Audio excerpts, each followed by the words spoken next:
Eu sou Miriam Nery e a partir de agora você acompanha o meu, o seu, o nosso Sei Pensar a Bahia. No cenário internacional, a Agência de Estatísticas da União Europeia informou que a estimativa inicial para o Produto Interno Bruto dos 19 países que usam o euro foi de crescimento de 2% na comparação trimestral e de 13,7% na base anual. A economia da zona do euro cresceu mais rápido do que o esperado no segundo trimestre, saindo da recessão provocada pela pandemia da Covid-19, conforme as medidas para conter o vírus são relaxadas, enquanto a inflação superou em julho a meta de 2% do Banco Central Europeu. Segundo dados divulgados pelo Escritório Oficial de Estatísticas do Departamento de Comércio, a economia dos Estados Unidos cresceu 6,5% no segundo trimestre de 2021, em dados anualizados. Em dólares correntes, o PIB teve alta de 13% ou 684,4 bilhões de dólares. No primeiro trimestre, a alta foi de 10,9% ou 560,6 bilhões de dólares.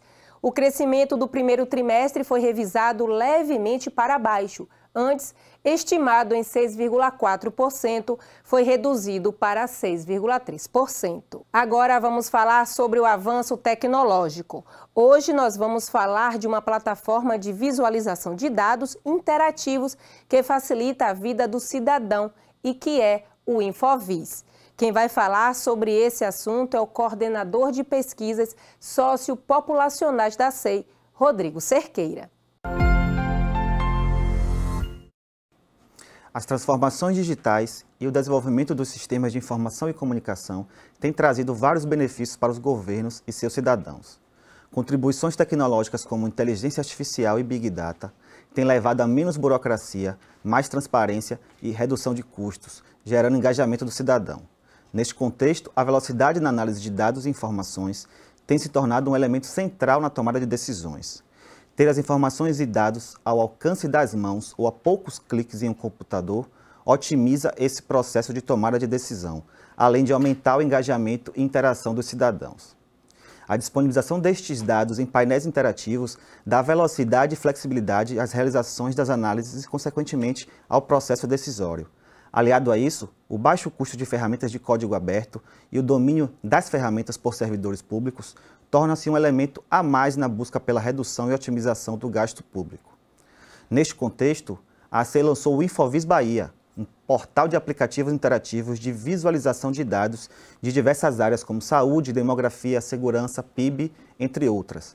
A plataforma Infovis Bahia foi lançada em abril de 2020, inicialmente com dados de monitoramento da pandemia da Covid-19. No painel da Covid, é possível visualizar informações sobre o número de pessoas infectadas, o gênero, a idade e o número de casos confirmados por município, além de informações dos estados do Nordeste do Brasil. Diversos outros painéis estão em produção e devem embarcar nos próximos períodos na plataforma, facilitando a comunicação das ações do Estado e seus impactos sobre diferentes setores da economia e sociedade baiana.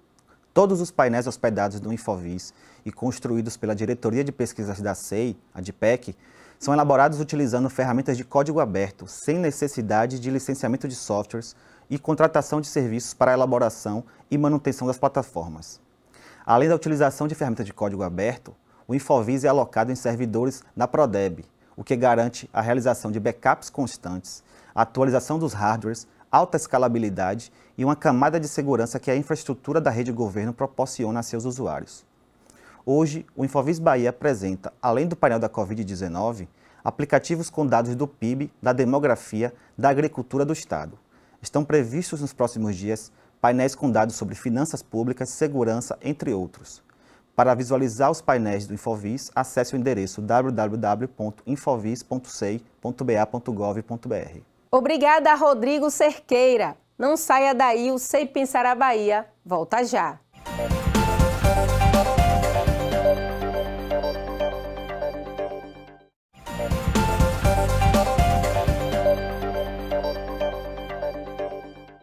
Estamos de volta e agora veremos os destaques do cenário econômico nacional.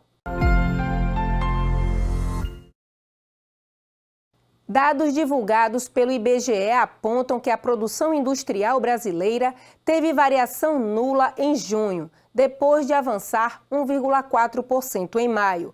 Já na comparação com o mesmo período do ano passado, a indústria registrou crescimento de 12%, a 10ª taxa positiva consecutiva nessa base de comparação. Além disso, o setor encerrou o segundo trimestre com alta de 22,6%, acumulando o crescimento de 12,9% no semestre. O Ministério do Trabalho e Previdência informou que a economia brasileira gerou 1,54 milhão de empregos com carteira assinada no primeiro semestre deste ano. Os dados constam do Cadastro Geral de Empregados e Desempregados, o CAGED.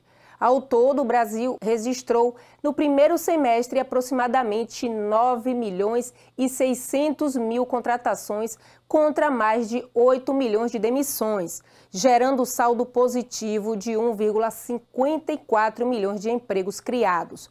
No mesmo período do ano passado, o país havia fechado 1,19 milhão de vagas formais de trabalho.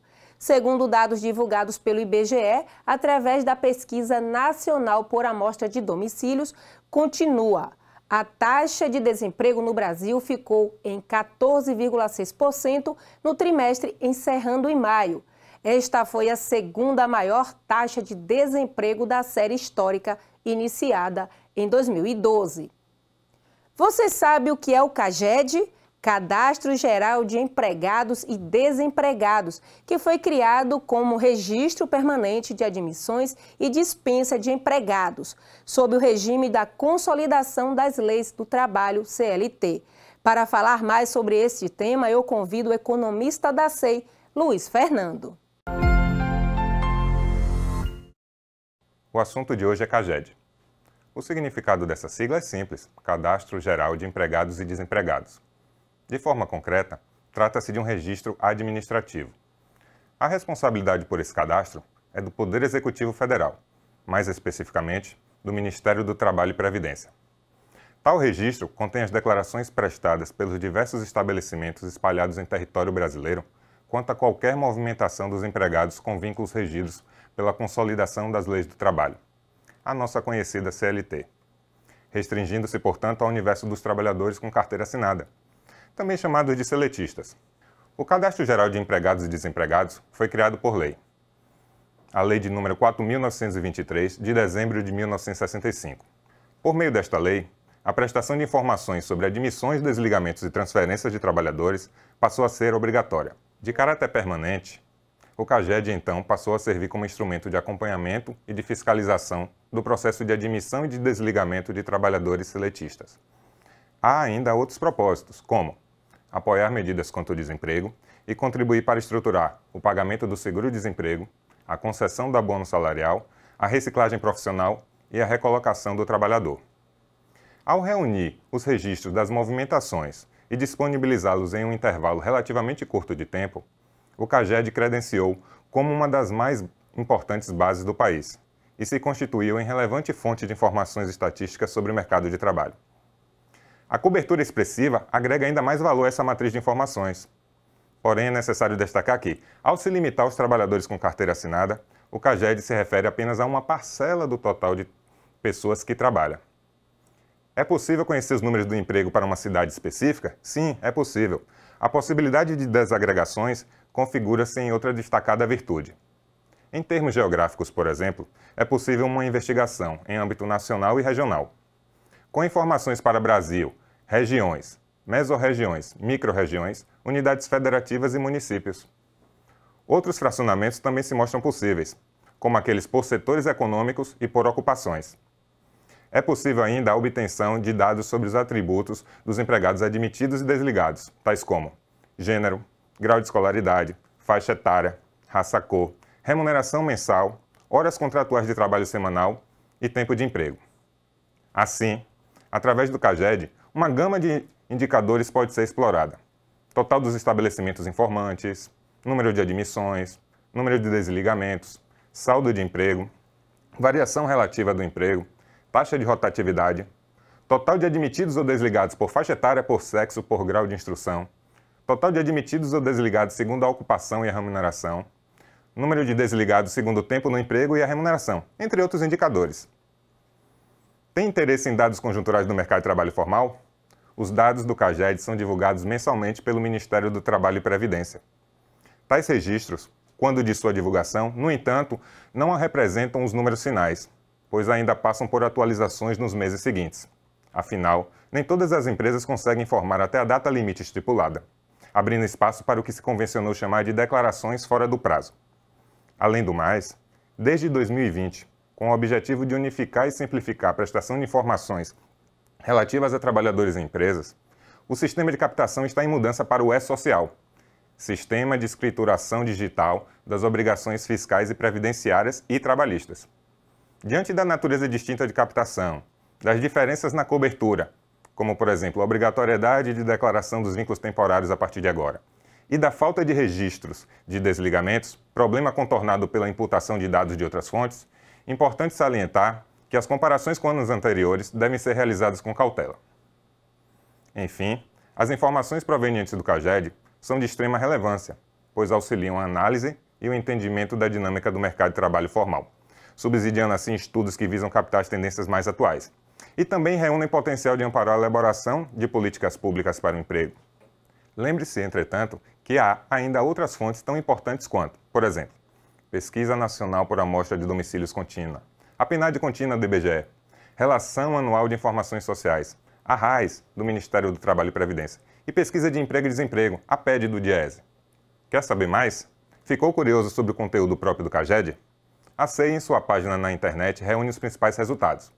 Para tanto, basta acessar o endereço www.sei.ba.gov.br e na aba denominada Menu Principal, procurar pelo tópico Trabalho e Rendimento, onde se pode encontrar boletins, notas técnicas, tabelas, gráficos e outros. Então é isso. Fica a dica. Abraço a todos. Obrigada, Luiz Fernando, pela participação. E agora nós iremos dar um giro pelo interior. E no giro desta semana vamos falar de um assunto que tem ganhado destaque no cenário mundial: a Política Nacional de Pagamento por Serviços Ambientais, PSA. Aqui no Brasil, essa lei foi sancionada pelo presidente da República em janeiro deste ano. Para os especialistas, apesar da sanção ser positiva, ainda existem incertezas sobre os fundos disponíveis para que os pagamentos aconteçam na prática. Para debater sobre o tema, a Superintendência de Estudos Econômicos e Sociais da Bahia convidou um representante da Costa Rica para falar sobre as experiências implementadas no país a partir do PSA. O encontro ocorreu por meio de plataforma virtual. Na rodada de discussão sobre a Política Nacional de Pagamento por Serviços Ambientais, o representante da Costa Rica, Álvaro Cedênio Molinari, explicou que o país foi pioneiro em colocar em prática o PSA. Segundo ele, em 20 anos de existência, o Programa Nacional já beneficiou mais de 18 mil famílias. O mais importante negócio que a Costa Rica fez nos seus 200 anos de vida republicana tem sido a criação de pago por serviços ambientais. Porque a gente investiu 1 bilhão em 30 anos, 25 anos, e está recebendo 1,8 bilhões por ano em serviços de valor ecossistêmico. Mesmo enumerando as vantagens do PSA, Molinari alerta para a necessidade de atualização da política. Se você registra uma propriedade dentro do esquema de PSA, essa propriedade não pode ser utilizada para nenhum outro projeto que tenha a ver nem com regeneração ou alguma outra atividade que for produtiva para os donos, para os proprietários. E isso é uma crítica. Outro problema que o sistema ainda tem é que tem muita mais demanda de donos de terras que querem se registrar que a capacidade que tem o sistema de aceitar essas pessoas, essas propriedades. A experiência compartilhada ajuda na implantação do PSA aqui na Bahia.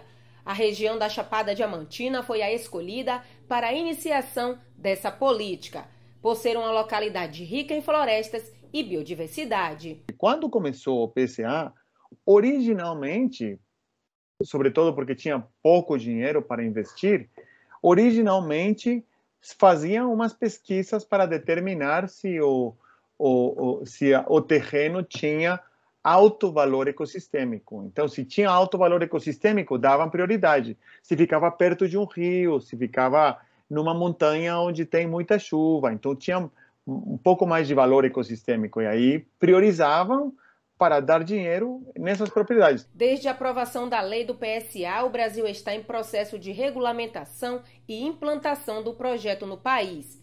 Álvaro Molinari explicou que, diante de tantas riquezas naturais, não há necessidade de o Brasil buscar ajuda de outras nações. Mas em um país do tamanho do Brasil, não precisa falar com outros países. Essa é uma conversa que pode ter dentro do país, entre cidades, estados, empresas que têm alto capital financeiro e outras regiões do país que têm alto capital natural. Não estou falando que seja fácil, mas eu acho que essa seria a minha tentativa, de pensar em um jeito que dê para entender que esse capital natural, esse capital financeiro, de qualquer jeito, vem da natureza. Agora vamos acompanhar como está o cenário econômico baiano.